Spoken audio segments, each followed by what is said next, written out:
안녕하세요. 안교 교과방송에 오신 여러분들을 진심으로 환영합니다.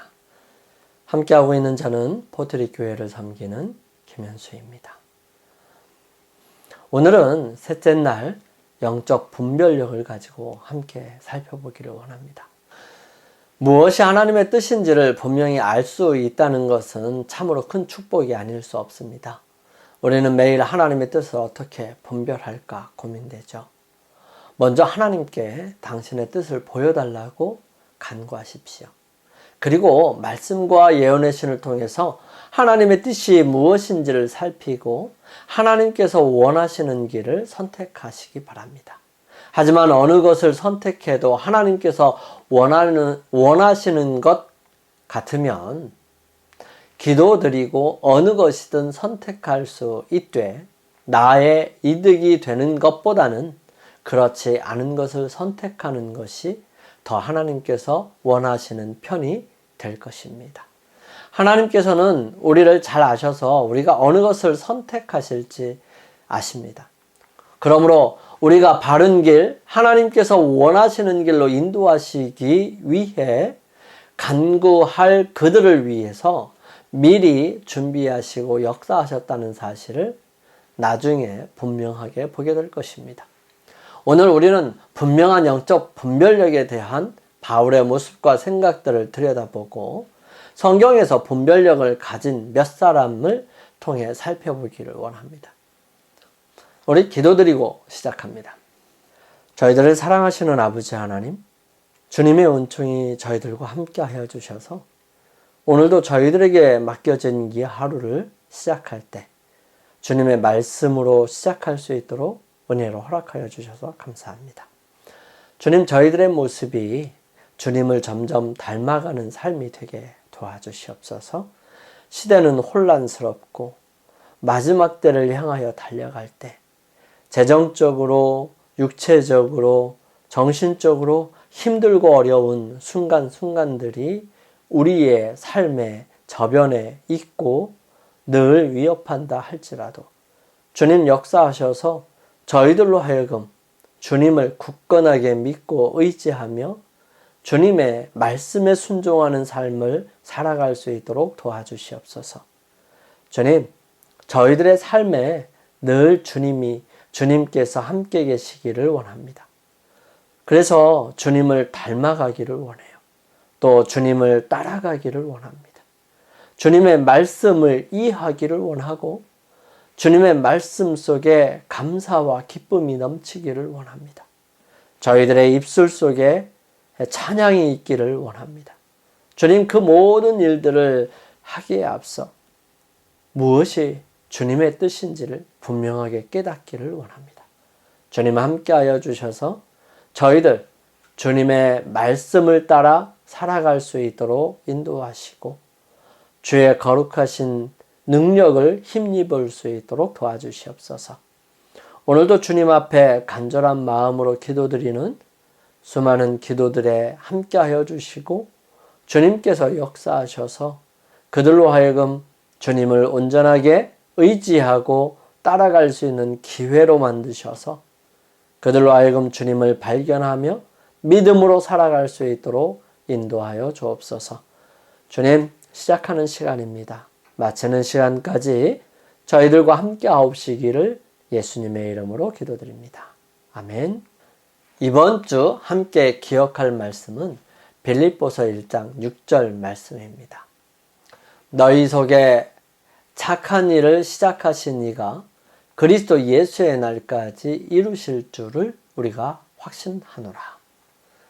빌립보 성도들이 바울의 투옥 소식을 들었을 때 낙담한 것은 당연했습니다. 그의 사역은 이제 크게 제한되어서 여행할 수 없고 전도할 수 없으며 회당을 찾아 예수님께서 메시아이심을 가르칠 수도 없게 되었습니다. 더 이상 교회를 세우는 것도 불가능했죠.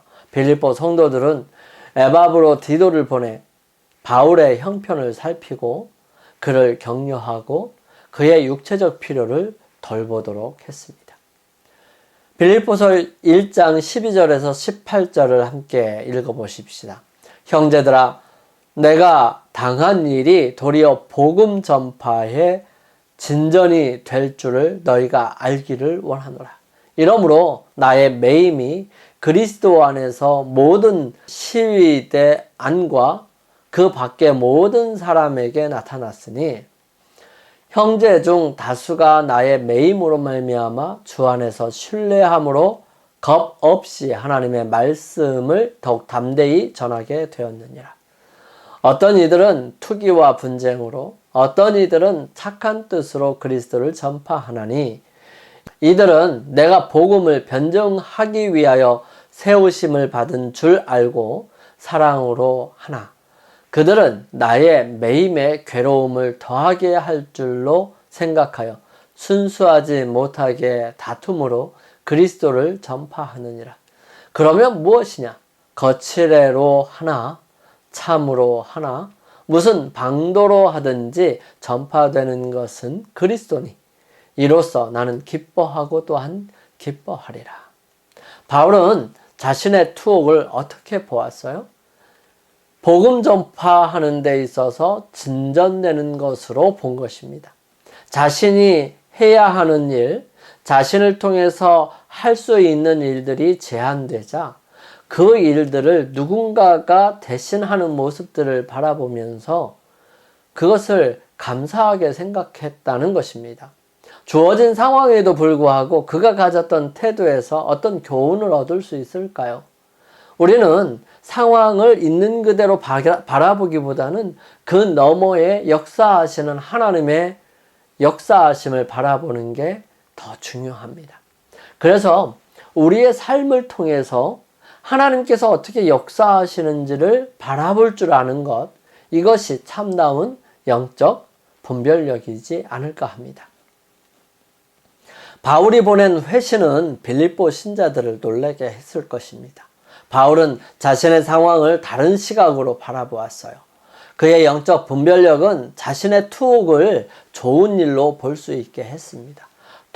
이 투옥은 그의 사역에 전혀 방해가 되지 않았을 뿐만 아니라 도리어 복음을 진전시키는 기회가 되었던 것입니다.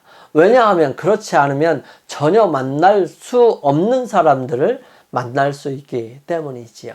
다른 사람은 사슬과 쇠창살만 보는 곳에서 바울은 감옥을 지키는 로마 경비들을 하나님 나라에 들어갈 가능성이 있는 영혼들로 보았던 것입니다. 그는 또한 자신의 투옥이 다른 이들을 크게 고무시켜서 더 적극적이며 복음을 전하려는 결심을 굳게 하고 결과에 대한 두려움 없이 그리스도를 위해 담대하게 말하게 하는 것을 알았습니다. 또 한편으로는 다른 사람이 열심히 하니까 나도 질 수 없어서 다툼으로 열심히 함으로 복음을 전하는 일들이 생겼어요. 이런 모습들을 통해서 바울은 어떻게 하든지 복음이 전파되는 그 사실만으로도 하나님께 감사하고 기쁨으로 생각한다는 것입니다. 상상하기 어려운 일일지 모르지만 어떤 이는 바울의 투옥으로 이익을 얻으려 생각했습니다. 그들은 바울의 존재감이 약화되면 그들이 복음을 전하는데 더 많은 관심이 쏠릴 것이라고 생각했던 모양이지요. 즉 바울이 전하지 않으니까 바울보다는 내가 나을 거야, 나라는 사람이 한 게 드러날 거야 라고 하는 생각들이지요. 교회 안에서조차 드러나는 인간의 이기심에 대한 일마다 강력하면서도 슬픈 예일 수 있겠지만 바울보다 훨씬 오래전에 예레미야는 이렇게 말합니다. 만물보다 거짓되고 심히 부패한 것은 마음이라. 누가 능히 이를 알리요?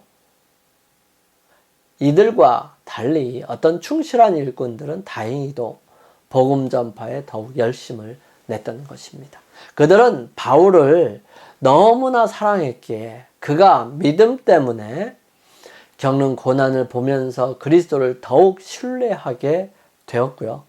주님을 위해 더욱 담대하게 일할 용기를 얻게 됩니다. 그것은 그들이 이전에는 두려워서 가지 못했던 곳으로 나아가게 하는 힘을 주었고요. 전에는 침묵했던 상황에서 말하게 했고 더 많은 사람이 그리스도를 영접하고 구원의 복음을 전파하게 만들었던 것입니다. 우리 좀 어려운 상황 속에 들어간 사람들을 좀 살펴보면 그 중에 한 사람이 요셉일 것입니다. 요셉의 파란만장한 생애는 우연한 것이 아니었어요. 그것은 하나님의 섭리대로 된 것이었습니다. 그러나 어떻게 그가 확고한 품성과 정직과 지혜의 기록을 그처럼 남길 수 있었을까요? 그것은 그의 초기에 있어서 주의 깊은 훈련의 결과였다고 설명합니다. 그는 일시적 기분보다는 의무에 염두를 두었어요. 그 소년의 순결과 단순한 신뢰는 그 사람의 행위에서 열매를 맺게 됩니다. 가장 빛나는 재능도 이용되지 않으면 아무런 가치가 없어요. 부지런한 습관과 품성의 힘은 개발에 의하여 얻어져야 합니다. 고상한 도덕적 품성과 훌륭한 정신적 특성은 우연의 결과가 결코 아닙니다. 하나님께서는 기회를 주시고 성공은 그 기회들을 이용하는 데 달려있는 것이에요. 하나님의 섭리가 열릴 때 신속히 분별하고 열렬하게 포착해야 합니다. 우리가 강하게 되기를 바라고 우리가 요셉이나 다니엘의 정직한 지혜를 소유하기를 원한다면 성경을 연구하면 됩니다. 많은 사람들이 자녀들을 하나님을 섬기고 세상에서 선을 행하도록 교육시키기를 원합니다. 그러면 성경을 교과서로 삼아야 합니다. 이 성경은 사단의 관계를 폭로시키지요. 그것은 인류에 대한 향상자이고요. 도덕적 악의 책망자와 교정자, 참것과 거짓 것을 분별할 수 있게 해주는 간파자입니다. 즉 가정이나 학교에서 무엇을 가르치든지 간에 성경은 위대한 교육자로서 제일 앞에 서야 하는 것이죠. 만일 그것이 그 자리에 서게 되면 하나님은 영광을 받으시고 그분께서는 그들의 자녀들을 회개시키는 일에 그들을 위하여 역사하실 것입니다. 이 거룩한 책에는 진리의 풍성한 자원과 아름다움이 있습니다. 그러므로 부모들이 그것을 자녀들에게 심히 흥미있는 것으로 만들어주지 않으면 잘못은 그들에게 있는 것이 되는 것이죠. 다니엘을 한번 살펴볼까요? 다니엘의 예언들이 주어졌을 때 유대 민족의 상황을 고려해 보면 얼마나 처참했는지 알 수 있을 것입니다. 이스라엘 백성은 포로 상태였고요. 그들의 성전은 파괴되었고 성전 봉사가 중단되어 있었습니다. 그들의 종교는 희생제도의 의식들에 중심을 두고 있었는데 그들은 외형적인 형식을 가장 중요하게 만들었고요. 참된 예배의 정신을 잃어버렸습니다. 그들의 봉사는 이방 풍속과 관습들로 더럽혀졌어요. 희생의식들을 수행함에 있어서 그들은 그림자 너머의 실체를 전혀 바라보지 않았습니다. 그들은 사람의 죄를 위한 참된 제물이신 그리스도를 분별하지 못했지요. 주님은 백성을 포로로 보내고 성전 봉사를 중단시키셨는데 이는 외적 의식들이 그들의 종교의 총합이 되지 않도록 하기 위해서였습니다. 그들의 원칙과 행위는 이방 풍습으로부터 정결케 되어야 했습니다. 그러므로 다니엘과 그 동료들은 하나님의 말씀, 곧 구약 성경을 연구했고요. 거기에 주어진 교훈에 그들의 습관과 식욕과 말과 행동을 일치시켰습니다. 그들은 그들의 신체적, 영적 건강이 어떠한 잘못된 습관에 의해 약해지지 않도록 스스로 절제와 규율 아래 두었고요. 그들은 주님 편에 서서 어떤 우상숭배적 관습에도 참여하기를 거절하였습니다. 그들은 우상숭배자들과의 모든 교제 속에서 종교적 타락 가운데 옳고 그름을 분별할 수 있도록 그들의 감각이 예리하게 유지되어야 한다는 것을 알고 있었습니다. 영감의 교훈입니다. 부당한 속박 속에서 세상의 정신과 매우 다른 그의 정신은 세상의 능력보다 더 높은 능력이 그와 함께 하고 있다는 것을 증거하였다. 그리고 그의 모본으로 말미암아 그리스도인들은 바울이 그 일을 위해 공적으로 활동하다 물러나게 된 그 사업을 옹호하는 사람들로서 보다 큰 정력을 가지고 일하지 않을 수 없게 되었다. 그가 전적으로 제외된 것처럼 보인 밭들에서 그리스도를 위하여 단들을 거두어 드렸다. 사도행적 464페이지에 있는 말씀이에요. 우리 함께 기도드리겠습니다. 저희들을 사랑하시는 아버지 하나님, 저희는 믿음이 부족해서 당신의 계획을 보지 못하고 낙심할 때가 많습니다. 도저히 이해할 수 없고 받아들이기 힘든 현실 앞에서 무너지고 빛을 보지 못할 때 영적인 분별력을 허락하여 주셔서 더 주님을 바라보게 하시고 승리하게 도와주옵소서. 저희들을 사랑하시는 예수님의 이름으로 감사하며 기도드립니다. 아멘. 오늘 하루를 주님 안에서 승리하시기 위하여 우리 주님 앞에 나아가는 시간을 개인적으로 갖게 되기를 바랍니다.